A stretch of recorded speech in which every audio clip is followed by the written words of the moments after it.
मैं बस एक आम इंसान था। लेकिन उस दिन मैंने फैसला किया कि मैं खुद भगवान बनूंगा। मेरे पास ताकत थी, लेकिन दुनिया उससे भी ज्यादा खतरनाक थी।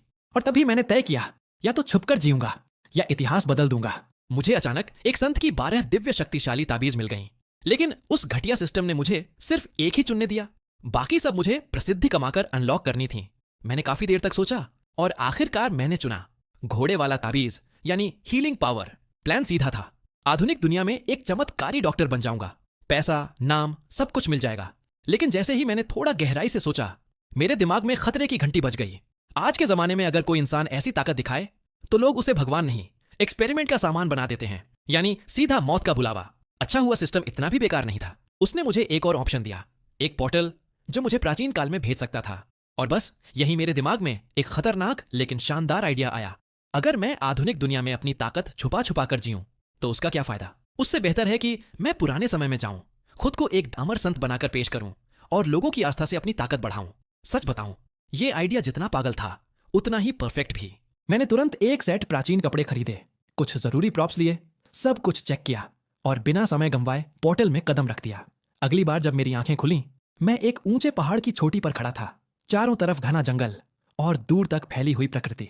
मैंने तुरंत अपना दूरबीन निकाला और आसपास नजर दौड़ाई। कुछ दूरी पर एक छोटा सा गांव दिखाई दिया। लेकिन मैं कोई बेवकूफ नहीं था जो सीधे नीचे जाकर कह दूं, हाय मैं भगवान हूं। नहीं, अगर भगवान बनना है तो एंट्री भी वैसी ही होनी चाहिए। मैंने पहले से तैयार किया हुआ ड्राई आइस स्प्रे फैलाया और देखते ही देखते पूरा पहाड़ धुंध से ढक गया। चारों तरफ ऐसा लग रहा था जैसे कोई स्वर्गीय जगह हो। उसके बाद मैंने एक हाई पावर स्पॉटलाइट ऑन किया और एक तेज सफेद रोशनी आसमान की ओर फेंकी। अब सीन पूरा तैयार था, एकदम सिनेमैटिक एंट्री। उधर पहाड़ के नीचे चिंगजन गांव में सब कुछ बदल चुका था। कुछ दिन पहले तक जो गांव शांत और खुशहाल था, अब वहां मौत का साया मंडरा रहा था। एक भयानक महामारी फैल चुकी थी। लोग एक एक करके बीमार पड़ रहे थे और कोई इलाज नहीं था। गांव का मुखिया जो माओ चिंता में डूबा हुआ था। तभी एक शिकारी शीमोंग उसके सामने घुटनों पर गिर पड़ा। उसकी आवाज कांप रही थी, गांव के मुखिया, आप ही हमारे बीच सबसे पढ़े लिखे हैं, कुछ कीजिए, मेरी बेटी न्यानन को बचा लीजिए। मैंने दूर से देखा, उसकी बेटी की हालत बहुत खराब थी। चेहरा पीला, सांस धीमी, जैसे जिंदगी बस खत्म होने ही वाली हो। झो माओ ने भारी आवाज में कहा, इस बीमारी का कोई इलाज नहीं जब तक कोई देवता खुद आकर मदद न करे। और तभी मेरी बनाई हुई वो तेज रोशनी पहाड़ से चमकी। नीचे खड़े सभी लोग चौंक गए। किसी ने कांपती आवाज में कहा, वो तो कोई दिव्य संकेत लग रहा है। जो माओ ने आसमान की तरफ देखा। उसकी आंखों में उम्मीद और डर दोनों थे। क्या सच में कोई देवता प्रकट हुआ है? बस फिर क्या था।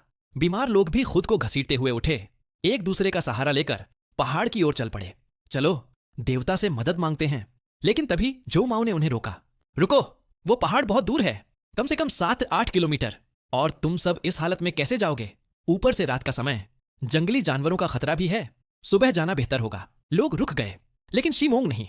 वो अचानक खड़ा हुआ, उसकी आंखों में जिद थी। मुखिया, अगर सुबह तक इंतजार किया तो देवता जा सकते हैं। मेरी बेटी और ये सब लोग इतना इंतजार नहीं कर सकते। मैं शिकारी हूं, मुझे रास्ता पता है। मैं अभी जाऊंगा और देवता को लेकर आऊंगा। मैं दूर से ये सब देख रहा था और मेरे चेहरे पर मुस्कान आ गई। मछली खुद जाल में फंसने आ रही है। मैंने एक पत्थर पर बैठकर ध्यानमग्न मुद्रा बना ली, पूरी तरह एक संत जैसा लुक ले लिया। उधर शीमोंग मशाल लेकर पहाड़ की तरफ दौड़ रहा था।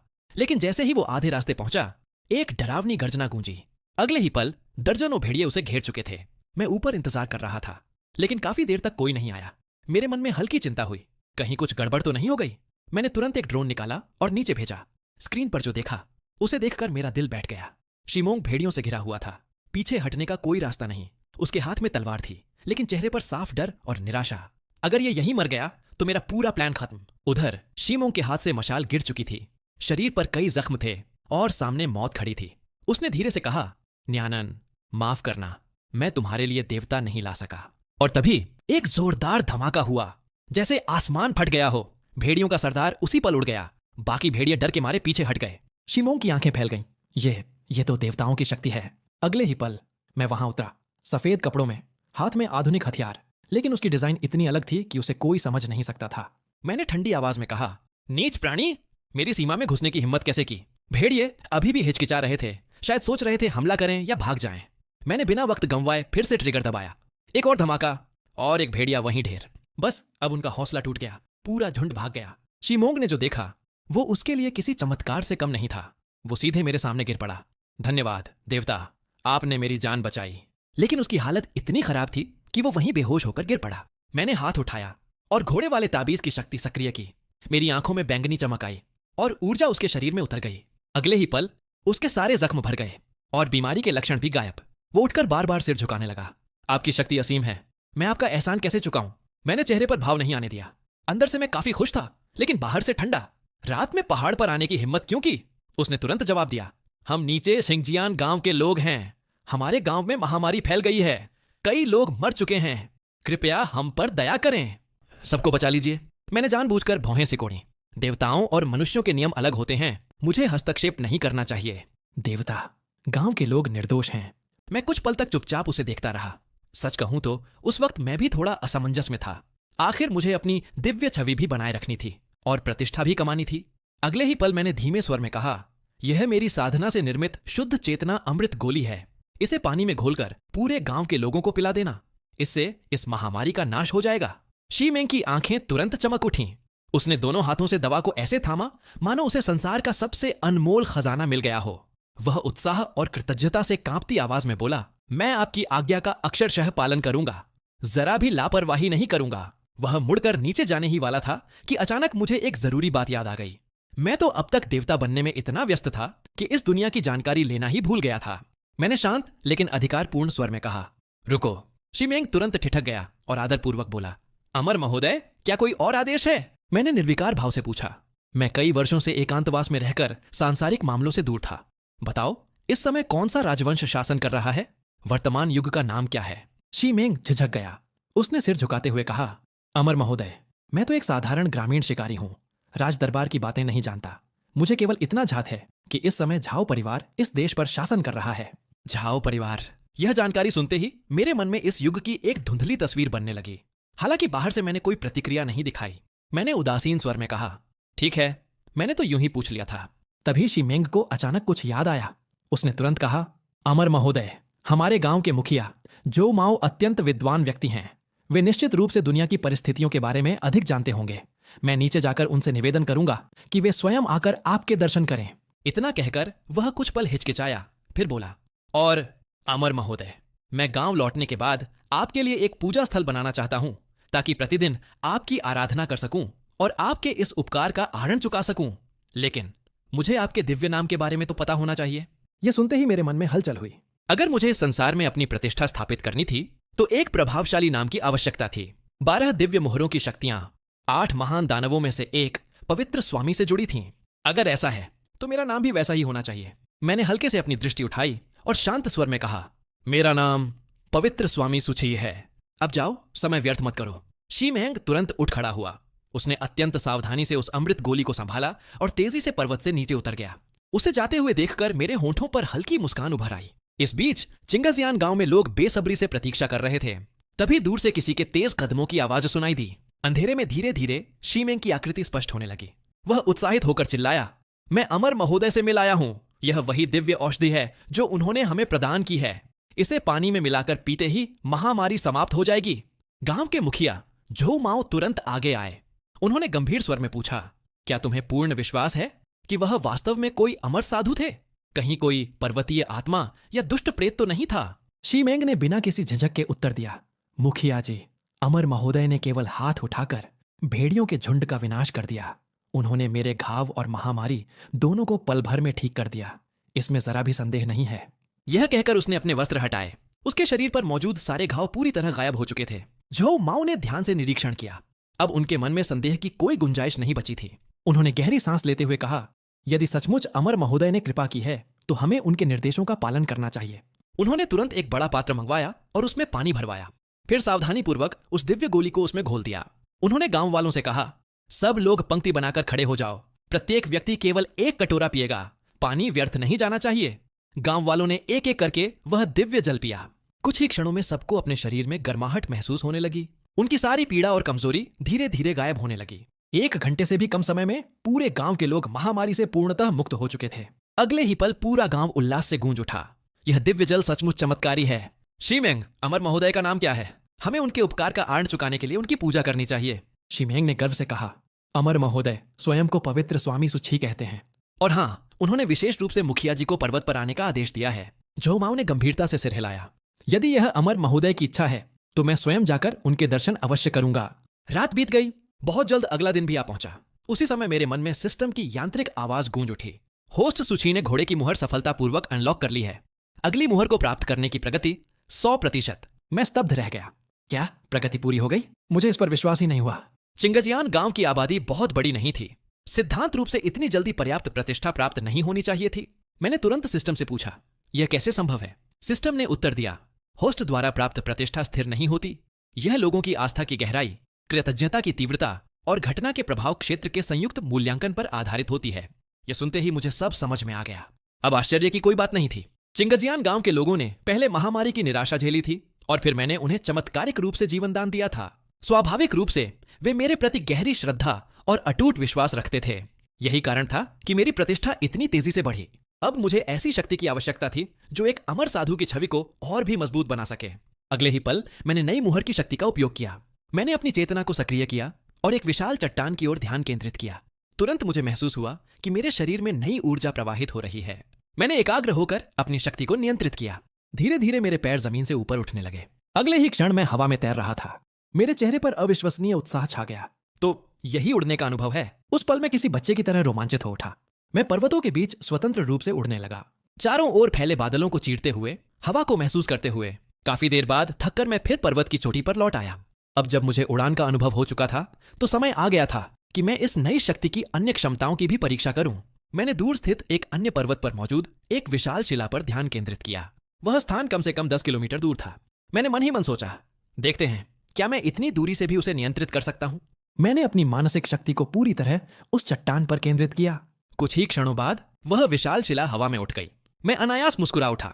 लगता है इस शक्ति की नियंत्रण सीमा मेरी कल्पना से कहीं अधिक विशाल है। इसके बाद मैंने गति की परीक्षा करने का निर्णय लिया। मैंने अपनी इच्छा से उस शिला को अपनी ओर खींचना शुरू किया, लेकिन वह इतनी धीमी गति से बढ़ रही थी कि मुझे हंसी आ गई। उसकी रफ्तार किसी धीरे धीरे चलती बैटरी रिक्शा जैसी थी। मैं तुरंत समझ गया, इस शक्ति की सबसे बड़ी विशेषता इसका नियंत्रण क्षेत्र था, लेकिन इसकी गति स्पष्ट रूप से इसकी कमजोरी थी। फिर भी ऐसे प्राचीन युग में जहां किसी के पास अलौकिक शक्तियां नहीं थीं, यह क्षमता किसी आयामी आक्रमण से कम नहीं थी। और तभी पर्वत के नीचे से कदमों की आहट सुनाई दी। मैंने नीचे देखा। शीमेंग एक सफेद बालों वाले वृद्ध व्यक्ति को लेकर मेरी ओर आ रहा था। मुझे तुरंत समझ आ गया, यह अवश्य ही गांव का मुखिया झोमाओ होगा। मैंने बिना देर किए हवा में उठकर उनका इंतजार करना शुरू कर दिया। जैसे ही शीमेंग और झोमाओ पर्वत की चोटी पर पहुंचे, वे दोनों स्तब्ध रह गए। यह सचमुच एक अमर साधु हैं। शीमेंग तुरंत घुटनों के बल बैठ गया। पवित्र स्वामी महोदय, मैं शीमेंग गांव के मुखिया झोमाओ के साथ आपके चरणों में प्रणाम करता हूं। मैंने शांत स्वर में कहा। औपचारिकताओं की आवश्यकता नहीं है। फिर मैंने झोमाओ की ओर देखते हुए पूछा, वर्तमान युग का नाम क्या है और यह क्षेत्र किस राज्य के अधीन है? झोमाओ ने आदर पूर्वक उत्तर दिया, हे पूजनीय, वर्तमान में महान सोंग साम्राज्य का तियान शेंग का 3रा वर्ष चल रहा है। यह क्षेत्र जियांगनान के पिंगजियांग प्रांत के अधीन है। महान सोंग साम्राज्य, तियानशेंग का 3रा वर्ष। इसका अर्थ था कि यह सोंग सम्राट रेंजोंग के शासनकाल का समय था। देश स्थिरता और समृद्धि के द्वार में था। मैंने गंभीर स्वर में कहा, जब मैं पिछली बार संसार में आया था तब महान हान राजवंश का युग था। महान सोंग को महान हान की जगह लिए कितना समय बीत चुका है? झोमाओ का चेहरा आश्चर्य से भर गया। उन्होंने तुरंत झुककर उत्तर दिया, महान हान को समाप्त हुए 1000 से अधिक वर्ष बीत चुके हैं। समय ने बहुत कुछ बदल दिया है। मैंने भीतर ही भीतर गहरी सांस ली। तो मेरी एक नींद में हजारों वर्ष बीत गए? झोमाओ ने सावधानी पूर्वक पूछा। अमर महोदय, इस बार आपके संसार में आगमन का कोई विशेष उद्देश्य है? मैंने शांत स्वर में उत्तर दिया, मैं केवल समय की धारा के साथ चल रहा हूं। उचित समय पर संसार की सहायता करना ही पर्याप्त है। मेरी बात खत्म होते ही शीमेंग अचानक आगे बढ़ा और सम्मानपूर्वक बोला, पवित्र स्वामी महोदय, यदि आपके पास कोई विशेष कार्य नहीं है तो कृपया हमारे चिंगजियान गांव में पधारें। आपने कल हमारे गांव वालों की जान बचाई है। पूरा गांव आपका अरणी है। कृपया हमें आपकी सेवा करने का अवसर प्रदान करें। सच कहूं तो शुरुआत में मेरा इरादा मना करने का था, लेकिन अगले ही पल मैंने अपनी वर्तमान स्थिति के बारे में सोचा। मेरे पास अब ऐसी शक्तियां थीं जो इस प्राचीन युग में लगभग अजेय थीं। मुझे अब हर समय छिपकर रहने की आवश्यकता नहीं थी। इसके अलावा यह मौका मुझे गांव वालों के साथ संबंध मजबूत करने और अपनी प्रतिष्ठा बढ़ाने का अवसर भी दे सकता था। कुछ पल सोचने के बाद मैंने हल्के से सिर हिलाया। ठीक है, चूंकि तुम लोग इतनी विनम्रता से आग्रह कर रहे हो तो मैं तुम्हारे गांव चलूंगा। यह कहते हुए मैंने अपनी मानसिक शक्ति सक्रिय कर दी। अगले ही क्षण अदृश्य ऊर्जा ने शीमेंग और जोमाओ दोनों को घेर लिया। दोनों को अचानक लगा कि उनका शरीर बेहद हल्का हो गया है और फिर वे दोनों जमीन से ऊपर उठ गए। शीमे की आंखें डर और आश्चर्य से फैल गईं। ये क्या हो रहा है? झो माओ भी हड़बड़ा कर बोले, अमर महोदय, हम उड़ रहे हैं। मैंने शांत स्वर में कहा, घबराने की आवश्यकता नहीं है। मैं केवल अपनी शक्ति से तुम्हें सहारा दे रहा हूं ताकि तुम्हें कठिन पर्वतीय रास्तों पर चलने का कष्ट न उठाना पड़े। लगभग 10 मिनट बाद हम चिंगजियान गांव के ऊपर पहुंच चुके थे। नीचे गांव वालों ने आसमान की ओर देखा। अरे ऊपर देखो, वहां 3 लोग उड़ रहे हैं। हे भगवान, क्या वह शीमेंग और मुखिया जी नहीं है? क्या सचमुच कोई अमर साधु हमारे गांव आ रहे हैं? पूरा गांव उत्तेजना से भर उठा। कुछ ही क्षणों बाद हम गांव के बीचों बीच उतर गए। झो माओ सबसे पहले संभले। उन्होंने तुरंत घुटनों के बल बैठकर प्रणाम किया। यह देखकर बाकी गांव वाले भी एक एक करके झुक गए। पवित्र स्वामी महोदय, हमारे प्राणों की रक्षा करने के लिए आपका धन्यवाद। मैंने हाथ उठाकर कहा, उठो, इतनी औपचारिकता की आवश्यकता नहीं है। झो माओ खड़े हुए और ऊंची आवाज में घोषणा की, आज हमारे चिंगजियान गांव के लिए अत्यंत शुभ दिन है। प्रत्येक परिवार अपने घर का सबसे अच्छा भोजन लेकर आएगा। हम पवित्र स्वामी महोदय के स्वागत में भोज का आयोजन करेंगे। जी। पूरा गांव उत्साह से भर उठा। जल्द ही गांव के प्रवेश द्वार के पास लंबी मेजें सजाई गईं। उन पर ग्रामीणों द्वारा तैयार किए गए विविध व्यंजन, धुआं छोड़ता हुआ मांस और घर का बना शराब रखी गई। भोजन समाप्त होने के बाद मैं उठने ही वाला था कि झो माओ ने मुझे रोक लिया। अमर महोदय, कृपया एक क्षण रुकिए। उन्होंने संकोच से कहा, पूरा गांव मिलकर आपके लिए यहाँ एक निवास स्थान बनाना चाहता है। कृपया हमारे गांव में स्थायी रूप से निवास करें और हमें अपना संरक्षण प्रदान करें। मैंने उनकी ओर देखा। तुम लोग इतना आग्रह क्यों कर रहे हो कि मैं यहीं रहूं? झो माओ ने गंभीर स्वर में उत्तर दिया, अमर महोदय, यद्यपि वर्तमान में महान सोंग का शासन है, लेकिन पिंगजियांग क्षेत्र के आसपास डाकुओं का आतंक बढ़ता जा रहा है। महामारी भी लगातार फैल रही है। आसपास के कई गांव पूरी तरह उजड़ चुके हैं। हम आपसे विनम्र प्रार्थना करते हैं कि आप हमारे गांव की रक्षा करें और इन निर्दोष लोगों को सुरक्षा प्रदान करें। उनकी बात सुनकर मैं कुछ पल के लिए मौन हो गया। मुझे इस गांव के लोगों की सादगी और अपनापन वास्तव में अच्छा लगने लगा था, लेकिन अगर मुझे एक रहस्यमयी अमर साधु की छवि बनाए रखनी थी तो अत्यधिक सांसारिक जीवन में डूबना उचित नहीं था। मैंने शांत स्वर में उत्तर दिया, एक साधक को प्रकृति के बीच रहकर संसार के नियमों का अध्ययन करना चाहिए। लंबे समय तक किसी गांव में रहना मेरे मार्ग के अनुकूल नहीं है।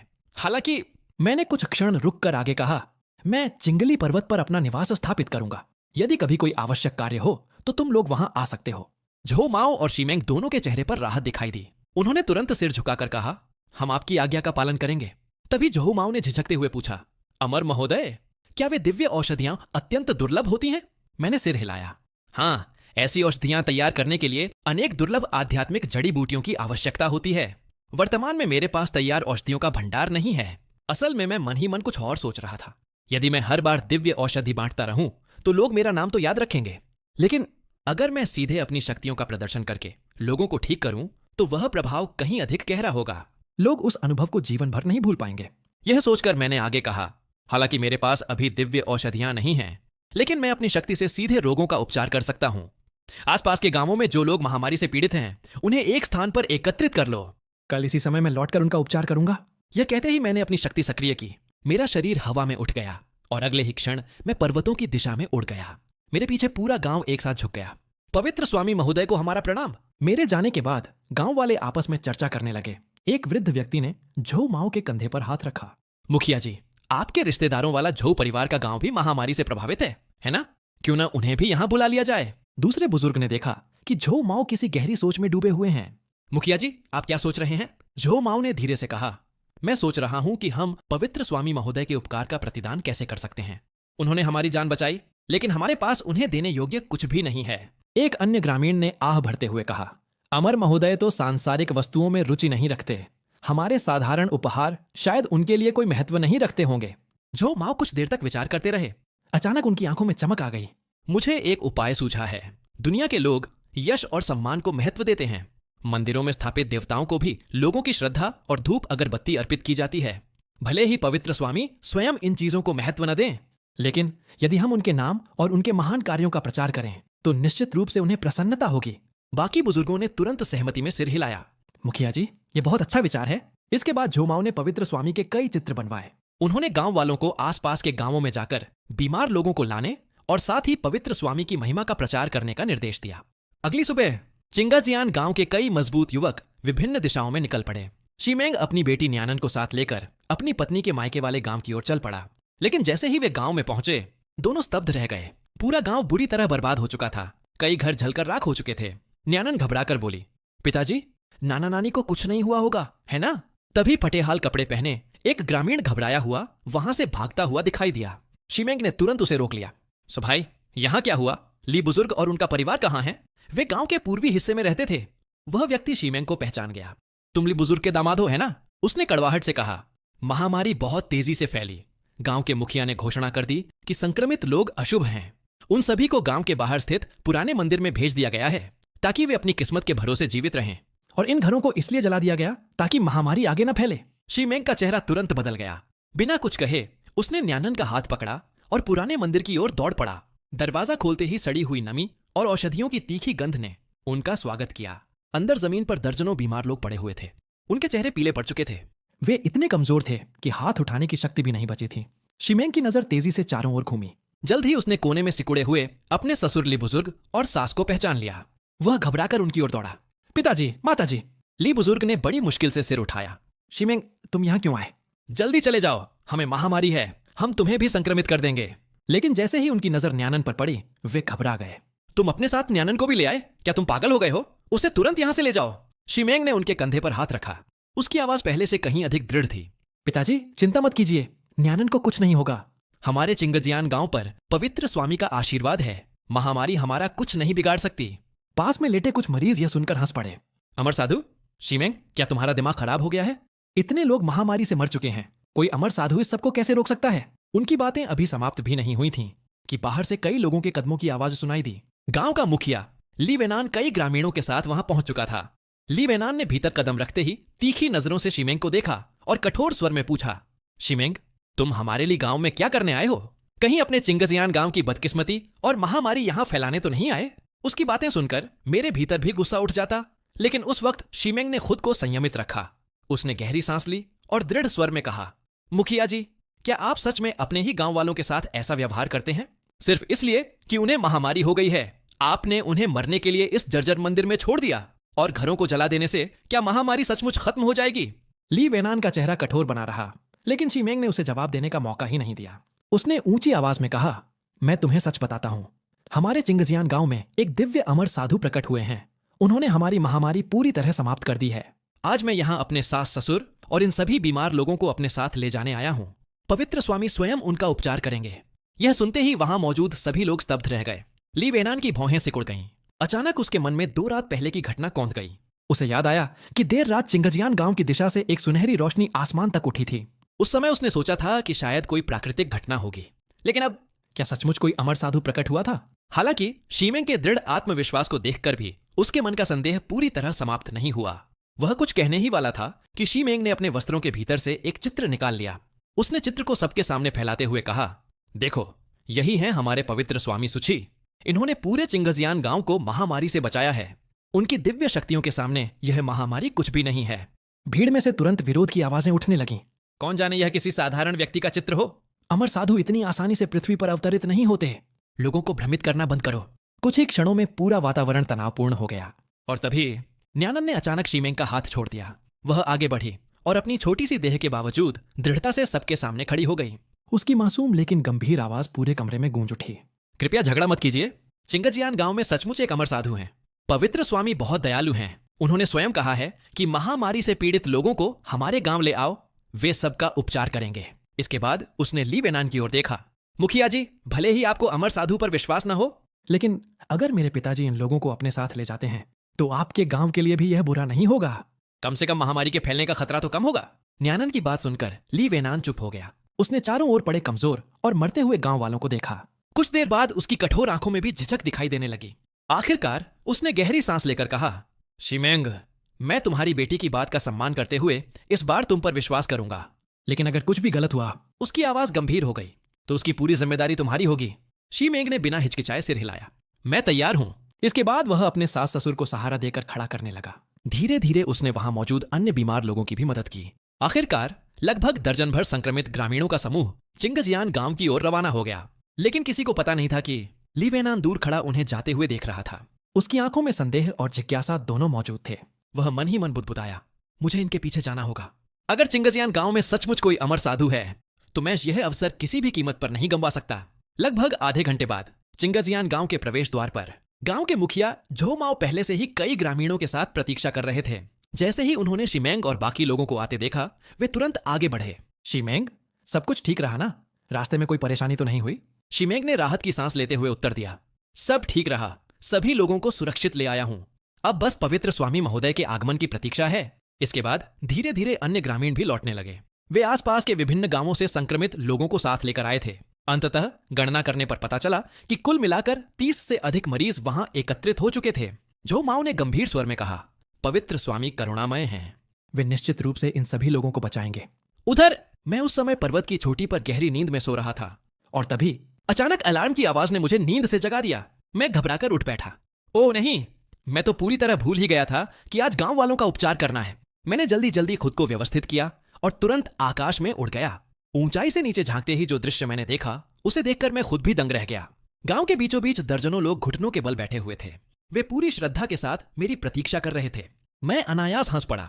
ये लोग तो इस मामले को मेरी अपेक्षा से कहीं ज्यादा गंभीरता से ले रहे हैं। लेकिन उसी पल मैंने खुद को संभाला। अगर ये लोग इतने समर्पित हैं तो मुझे भी उन्हें निराश नहीं करना चाहिए। नीचे खड़े जो माओ ने ऊंची आवाज में घोषणा की, पवित्र स्वामी महोदय के आगमन का स्वागत करो। उनकी आवाज गूंजते ही आकाश में अचानक तलवार की तीखी ध्वनि सुनाई दी। एक चांदी जैसी चमकदार तलवार आसमान से नीचे उतरी और गांव के मध्य भाग में मजबूती से ढंस गई। तलवार के चारों ओर हल्की सुनहरी आभा चमक रही थी। अगले ही पल मैं धीरे धीरे आकाश से नीचे उतरने लगा। मेरे सफेद वस्त्र हवा में लहरा रहे थे। उस क्षण मैं सचमुच किसी स्वर्गीय अमर साधु जैसा प्रतीत हो रहा था। चिंगजियान गांव के ग्रामीणों की आंखों में आंसू आ गए। वे तुरंत सिर झुकाकर प्रणाम करने लगे। पवित्र स्वामी महोदय, आपका स्वागत है। दूसरे गांवों से आए लोग भी यह दृश्य देखकर पूरी तरह स्तब्ध रह गए। उनकी आंखें विस्मय से फैल गईं। उस समय उनके मन में केवल एक ही विचार था, इस दुनिया में सचमुच अमर साधु अस्तित्व में हैं। मैंने शांत स्वर में कहा, औपचारिकताओं की आवश्यकता नहीं है। आज मैं यहाँ इन रोगियों का उपचार करने आया हूँ। जो माओ तुरंत आगे बढ़े। पवित्र स्वामी महोदय, ये सभी आसपास के गांवों से आए महामारी पीड़ित लोग हैं। कृपया उन पर दया करें। मैंने बिना किसी देरी के अपनी शक्ति सक्रिय कर दी। घोड़े की मुहर की दिव्य शक्ति मेरे भीतर प्रवाहित होने लगी। मुलायम दिव्य प्रकाश बीमार लोगों के शरीरों को ढकने लगा।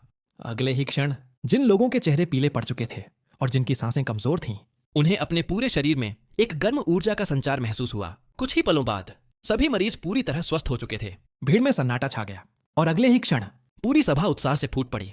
चमत्कार! ये सचमुच दिव्य शक्ति है। पवित्र स्वामी अमर हैं। सभी ग्रामीण एक साथ घुटनों के बल बैठ गए। पवित्र स्वामी महोदय, हमें जीवन दान देने के लिए आपका धन्यवाद। मैंने हाथ उठाते हुए कहा, उठो। मैंने केवल वही किया जो आवश्यक था। इसी दौरान जो माओ जल्दी से मेरे पास आए। उनके चेहरे पर संकोच झलक रहा था। पवित्र स्वामी महोदय, मैम, एक बात है जिसके लिए मैं आपसे क्षमा मांगना चाहता हूं। मैंने उनकी ओर देखा। कहो। उन्होंने झुकते हुए कहा, कल मैंने अपनी इच्छा से आपके चित्र बनवाए और ग्रामीणों को उन्हें साथ लेकर आसपास के गांवों में भेजा ताकि वे आपके महान कार्यों का प्रचार कर सकें।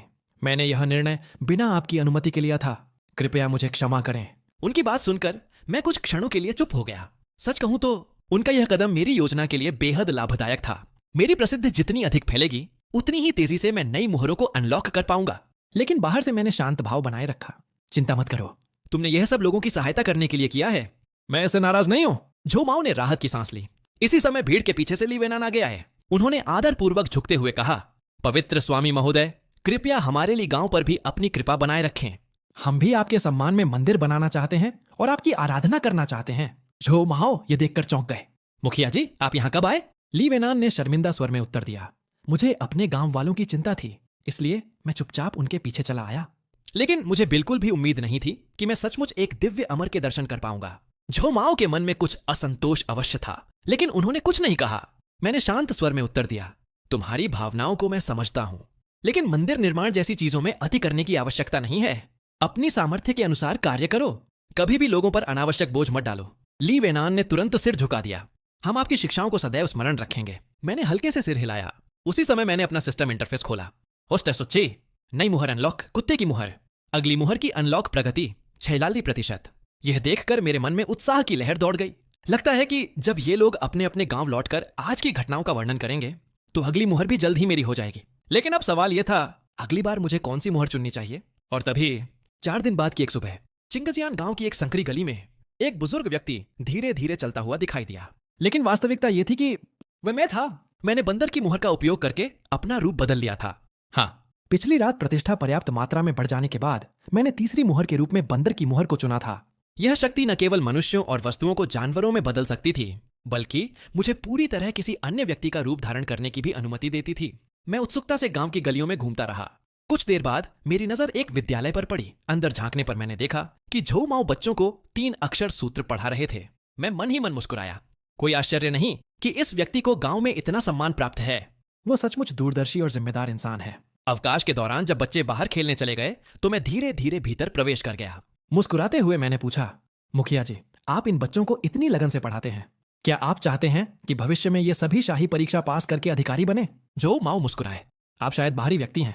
मैं इन बच्चों को केवल इसलिए शिक्षित करता हूं ताकि वे सही और गलत का अंतर समझ सकें, भले ही वे अधिकारी न बने। लेकिन शिक्षा उन्हें जीवन भर केवल खेतों में मेहनत करने तक सीमित नहीं रखेगी। उनकी बात सुनकर मेरे मन में उनके प्रति सम्मान और बढ़ गया। वास्तव में वे दूरदर्शी और दयालु व्यक्ति थे। बच्चों के घर लौटने के बाद झो माओ ने मुझे अपने घर आने का निमंत्रण दिया। लेकिन जैसे ही मैं अंदर पहुंचा, उन्होंने अचानक घुटनों के बल बैठकर सिर झुका दिया। पवित्र स्वामी महोदय, आपके चरणों में प्रणाम। मैं एक पल के लिए सचमुच चौंक गया। इतनी जल्दी मेरी पहचान कैसे उजागर हो गई? मैं कुछ क्षणों तक झो माओ को देखता रहा। सच कहूं तो उस पल मैं वास्तव में हैरान था।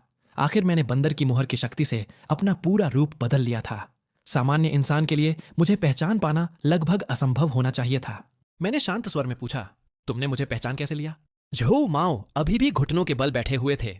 उन्होंने आदरपूर्वक सिर झुकाते हुए उत्तर दिया, पवित्र स्वामी महोदय, यद्यपि आपने अपना स्वरूप बदल लिया है, लेकिन आपके शरीर से निकलने वाला दिव्य आभा मंडल और आपका बोलने का तरीका किसी साधारण व्यक्ति जैसा नहीं हो सकता। उन्होंने थोड़ा रुक कर आगे कहा, इसके अलावा आपके प्रकट होने के बाद अभी केवल 3 ही दिन बीते हैं। पिंगजियांग क्षेत्र में महामारी अभी भी पूरी तरह समाप्त नहीं हुई है। ऐसे समय में बाहरी लोग बिना किसी विशेष कारण के चिंगजियान गांव नहीं आते। और फिर आपने सीधे हमारे विद्यालय का रुख किया।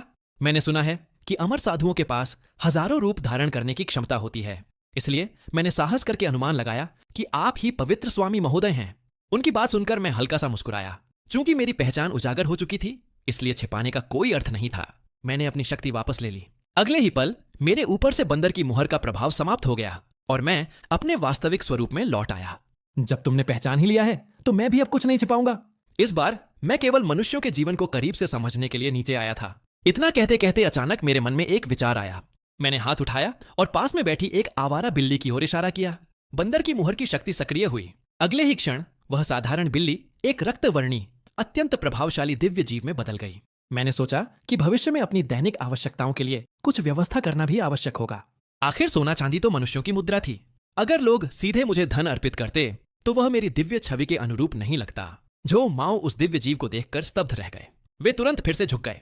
पवित्र स्वामी महोदय की दिव्य शक्तियां असीमित हैं। आज एक बार फिर मेरी आंखें खुल गईं। कुछ देर सोचने के बाद उन्होंने धीरे से कहा, पवित्र स्वामी महोदय, मेरे पास एक सुझाव है, शायद यह आपकी सहायता कर सके। मैंने उत्सुकता से पूछा, बताओ। झो माओ ने गंभीर स्वर में कहा, चिंगलोंग पर्वत के नीचे एक डाकुओं का गिरोह रहता है। उनके सरदार का नाम काला भालू है। वे वर्षों से गोशुंग किले में डेरा डाले हुए हैं और आसपास के गांवों को लूटते आए हैं। उन्होंने बहुत सा सोना और चांदी इकट्ठा कर रखा है। ये डाकू अत्यंत क्रूर हैं। उन्होंने न जाने कितने निर्दोष लोगों की हत्या की है। मैं ध्यान से उनकी बातें सुनता रहा। झो माओ ने कड़वाहट से आगे कहा, सरकारी अधिकारी भी उनके विरुद्ध कोई ठोस कार्रवाई नहीं करते। मैंने सुना है कि स्थानीय मजिस्ट्रेट का उन डाकुओं से गुप्त संबंध है। लूटा हुआ धन दोनों के बीच बांट लिया जाता है। सरकार द्वारा डाकुओं के खिलाफ की जाने वाली कार्रवाई केवल दिखावा भर है। मेरी आंखों में ठंडापन उतर आया। ऐसा भी होता है? झो माओ ने सिर झुकाया। यदि पवित्र स्वामी महोदय चाहें तो मैं आपको उनका ठिकाना दिखा सकता हूं। मैंने बिना किसी झिझक के उत्तर दिया, तो चलो। कुछ समय बाद हम दोनों गोशियों किले के समीप स्थित लुआनशी गांव पहुंच गए। गांव का वातावरण बेहद उदास था। अधिकांश घरों के दरवाजे और खिड़कियां बंद थीं। कभी कभार कोई ग्रामीण झांकता, लेकिन हमें देखते ही भयभीत होकर वापस छिप जाता। झो माओ ने गहरी सांस ली। यह गांव डाकुओं की क्रूरता से सबसे अधिक प्रभावित हुआ है। यहाँ के लोग इतने भयभीत हो चुके हैं कि हल्की सी आहट सुनते ही घरों में छिप जाते हैं। मैंने चारों ओर नजर दौड़ाई। अगर स्थिति इतनी खराब है तो ये लोग कहीं और जाकर क्यों नहीं बस जाते? झो माओ के चेहरे पर कड़वी मुस्कान उभरी। पवित्र स्वामी महोदय, यह दुनिया उतनी सरल नहीं है। हर जगह भारी कर, जबरन वसूली और कठिनाइयां हैं। इन लोगों के पास भाग कर जाने के लिए भी कोई सुरक्षित स्थान नहीं है। उनकी बात सुनकर मेरे भीतर एक अजीब सी बेचैनी उठी। मैंने सोचा था कि महान सोंग का यह काल अपेक्षाकृत शांतिपूर्ण होगा, लेकिन अब मुझे समझ आ रहा था कि साधारण लोगों का जीवन अब भी कष्टों से भरा हुआ था। भ्रष्ट अधिकारी, अत्याचारी डाकू और असहाय ग्रामीण। मेरे भीतर धीरे धीरे क्रोध उभरने लगा। यदि मेरे पास शक्ति है तो क्या मुझे यह सब अनदेखा कर देना चाहिए? और तभी मेरे विचारों को एक धीमी सिसकियों की आवाज ने तोड़ दिया। मैंने आवाज की दिशा में देखा। एक गठीला आदमी दीवार के कोने में बैठा था। उसका सिर झुका हुआ था। दोनों हाथों से उसने अपना चेहरा ढक रखा था। उसके चौड़े कंधे लगातार कांप रहे थे। वह रो रहा था। मैं धीरे धीरे उसके पास पहुंचा। सच कहूं तो उस पल मुझे महसूस हुआ कि शायद इस गांव की कहानी मेरी कल्पना से भी अधिक दर्दनाक होने वाली थी। मैं उसके सामने रुक गया और शांत स्वर में पूछा, भाई तुम इतने दुखी क्यों हो? उस आदमी ने धीरे धीरे अपना सिर उठाया। उसकी आंखें पूरी तरह लाल हो चुकी थीं। जैसे ही उसने मुझे देखा, उसके चेहरे पर आशा की एक किरण उभरी। वह जल्दी से उठकर मेरे सामने घुटनों के बल बैठ गया। क्या क्या आप सरकार द्वारा भेजे गए अधिकारी हैं? उसकी आवाज कांप रही थी। कृपया हमारी सहायता कीजिए। कृपया मेरी पत्नी और बच्चों का बदला लेने में मेरी मदद कीजिए। उसकी आंखों में दर्द, क्रोध और असहायता एक साथ दिखाई दे रहे थे। मैंने शांत लेकिन दृढ़ स्वर में उत्तर दिया, मैं कोई सरकारी अधिकारी नहीं हूं। मैं कुछ क्षण रुका, फिर उसकी आंखों में देखते हुए कहा, लेकिन अगर तुम सचमुच बदला लेना चाहते हो तो मैं तुम्हारी सहायता कर सकता हूं। और उसी पल मुझे एहसास हुआ कि शायद यह केवल प्रतिष्ठा अर्जित करने की यात्रा नहीं रहने वाली थी। अब यह उन लोगों की लड़ाई भी बन सकती थी जिनके पास स्वयं अपने लिए न्याय मांगने की ताकत नहीं थी।